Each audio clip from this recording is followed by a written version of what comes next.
Hi everybody, I wanted to make a follow-up video very quickly about present-mindedness. I made a video recently about being in the moment, being present, and I wanted to make a very quick follow-up video showing how you actually do this.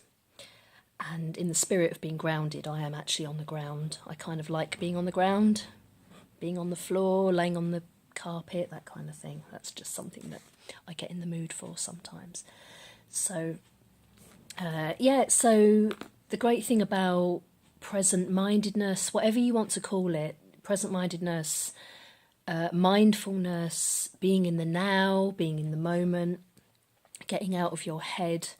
The great thing about this is that even if it's just used as a daily spiritual practice, it's a very, very powerful thing. And I've only been doing this a few days and it's already making a difference. It's one of those things that it feels completely alien when you first try to do it, and then the more you do it, whenever it comes to mind that you can do it, it's just a good thing to practice for a few seconds, for a few moments. So the more you practice, the easier it gets to kind of drop into that state. And so basically it's great for stress, it's excellent for anxiety, and specifically for racing thoughts. So when you're anxious, when your mind is absolutely racing, whether it's last thing at night, whether it's during the day, when you're having those thoughts it feels as if they're consuming you and you can't seem to get out of your head, as it were. You can't get away from those thoughts. So the excellent thing about practicing present-mindedness is that it forces you out of your head and away from your thoughts and into the present moment. So I'll show you very quickly how to ground yourself. Okay, and I like to do this when I'm walking around. I find sometimes when I'm walking around, when I'm outside, I can start feeling anxious, I can start feeling the beginnings of a panic attack, or I can just be aware of the racing thoughts again. So what's great is that when you actually ground yourself, no one else is aware of what you're doing. It's a very, very private thing. You can do it without anybody knowing what you're doing. It's wonderful. So the way to do this, very simply, is you're going to focus on your 5 senses. Okay, so think of a situation where you regularly get anxious, where your mind starts to run away with you, whether it is walking outside, it could be a social phobia, it could be just settling off to sleep, it could be just in the day when you're thinking of all the jobs that you need to do and you just need to get out of your head for a few moments. So you focus on your 5 senses, okay, whatever you're doing in that moment. So what you do is you focus on what you can see immediately now around you. So what you want to do is look, and in an almost objective way, you want to be telling yourself in your head, okay, I can see the trees ahead of me, I can see this next to me, I can see a person walking ahead of me. It's up to you how much detail you go into, but it's just about getting out of those immediate thoughts and into the present moment. So what can you see right now? And then what can you hear right now?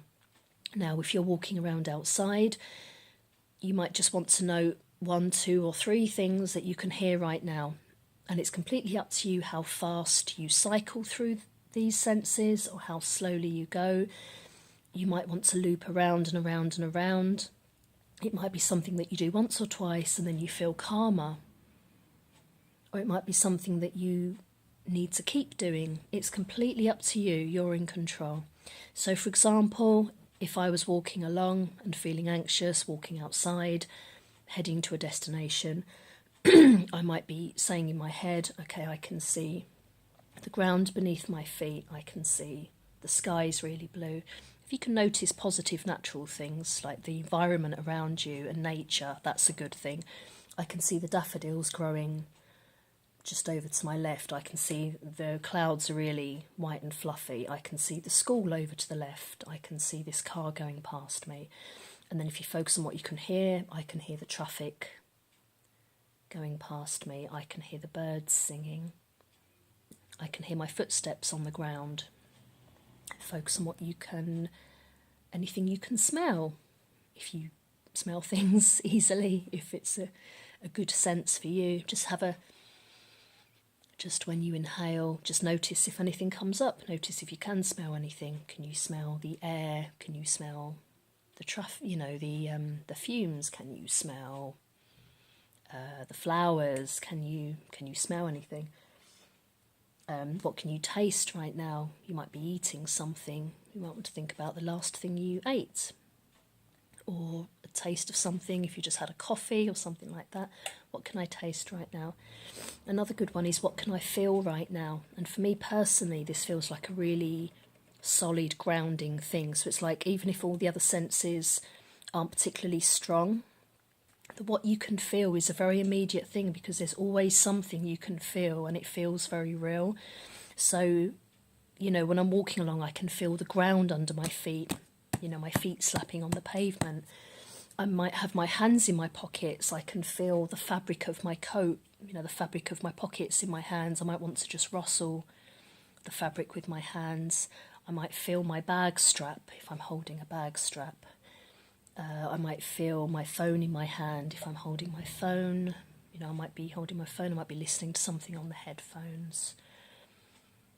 So you just want to go through those senses, and you find that it takes you out of the thoughts in your head and gets you into the now. It gets you into the immediate environment of what you can see, hear, taste, smell, and feel. And this always helps in every situation. So I hope this has helped somebody. I hope this has provided some good down-to-earth advice about how to ground yourself during an anxiety attack, or just to have a better state of mental health and being in the moment. I find this can be good even if you're out enjoying a particular experience or slightly unusual experience. If I'm on a night out, if I'm enjoying a band or a comedian, or you go out for dinner, you go out for lunch, this can also be a really nice thing to do, because it means that you're getting an extra layer of enjoyment out of what you're doing, rather than just sitting there making conversation. If you really focus on the food that you're eating, if you really focus on the music that you're hearing, you really focus on other people's conversations, what's happening around you, it just adds more colour to every experience. So I hope that's helped somebody. Feel free to add any comments or any of your own experiences, any questions, anything else you want me to cover. Feel free to email me. I've got my email address in the description of my channel. If you like this video, please click on the thumbs up and give it a like. Please subscribe. Share with your friends, and I will see you tomorrow for another video. Cheers, guys.